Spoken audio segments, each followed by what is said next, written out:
Today, we're diving into one of history's great paradoxes, Emperor Akbar. Think about this for a second. Here's a ruler who couldn't read or write a single word, yet he oversaw this incredible golden age of literature, philosophy, and massive military expansion. It just doesn't seem to add up. So, you've got to ask, right? How on earth does that happen? How does a 13-year-old kid who's totally illiterate end up as one of the most legendary emperors in history? Well, let's get into the incredible story of Akbar, the third Mughal emperor, and see how a vulnerable boy transformed into a visionary ruler. So let's start back in the year 1556, and I want you to picture this. This is not some grand, triumphant moment. No, this is a time of extreme danger and total uncertainty for the young heir to the throne. 13. That's how old Akbar was when he got the news that his father, Emperor Humayun, had died suddenly. He wasn't even in the capital. He was hundreds of miles away in Punjab. And just like that, he was thrust into a position he was not ready for. You know, his coronation was this hurried, thrown-together affair. Because the reality was, he inherited a fancy title, but not really an empire. His actual control was practically zero. The few territories the Mughals held were constantly under threat, and this young kid was completely 100% dependent on his protector, a powerful general named Bahram Khan. So right out of the gate, this shaky situation leads to his first huge test.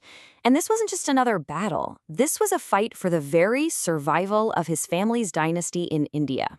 Everything was on the line. And I mean, just look at the matchup here. The odds were just ridiculously stacked against him. He's up against this guy Himu, a brilliant general who had already captured the big prizes, Delhi and Agra. Himu's got this massive army, complete with 1,500 war elephants. And on the other side, you've got Akbar, a boy king with a much smaller army and a throne that wasn't even secure. It looked hopeless. And at first, things were going exactly as you'd expect. Himu's forces were winning. But then, in one of those one-in-a-million moments that changes everything, a stray arrow hits Himu right in the eye. He's knocked out cold, his army completely panics and scatters, and just like that, a certain defeat turns into a massive victory for Akbar. His claim to the throne was now secure. But okay, winning the battle is one thing. Winning control of your own court? That's a whole different war. Akbar's challenges now became internal. First, he had to figure out how to get out from under the shadow of his powerful regent, Bahram Khan.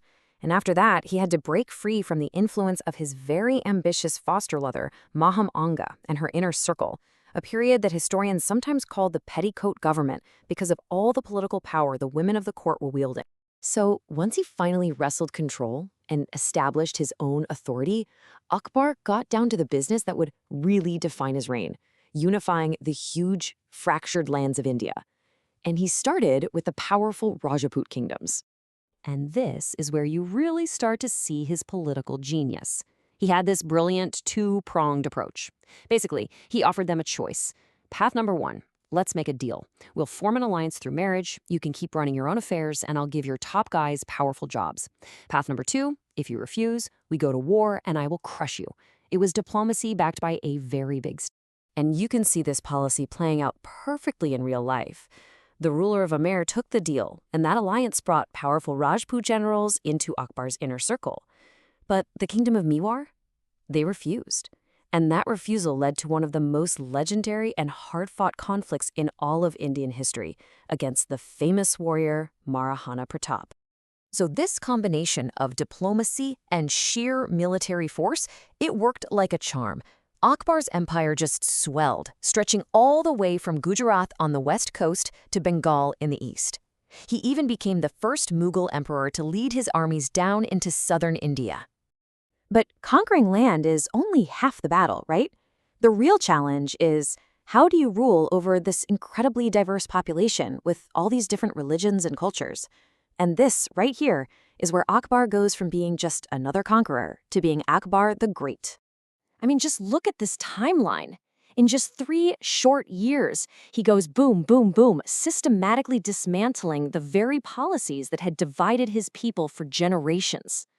Getting rid of the jizya tax, a tax just for non-Muslims, was a huge deal. It was a revolutionary act of religious tolerance that sent a crystal-clear message. Everyone in this empire is on the same team. So you might be wondering, How does a man who can't read engage with all these complex ideas? Well, he listened. He had this deep, insatiable curiosity, so he built this place called the Ibadat Khana, the house of worship.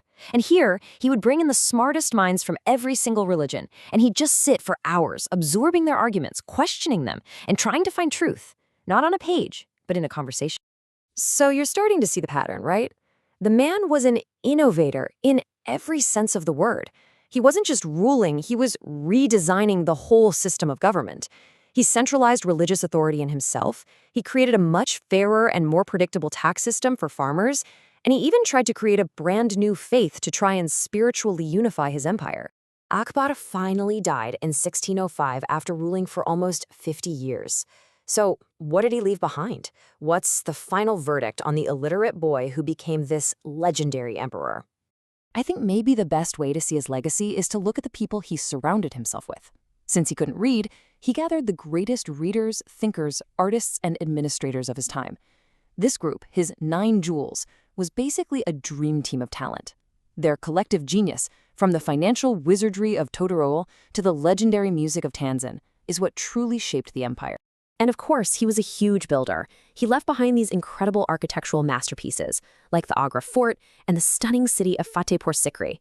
But even more important than the stone, he created a unique culture, this vibrant blend of Indian and Islamic traditions in art, music, and architecture.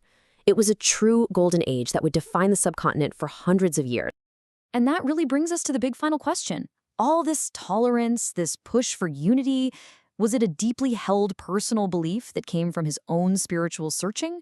Or was he just the ultimate political pragmatist, a genius who realized that this was the only way you could successfully hold together such a huge and diverse empire?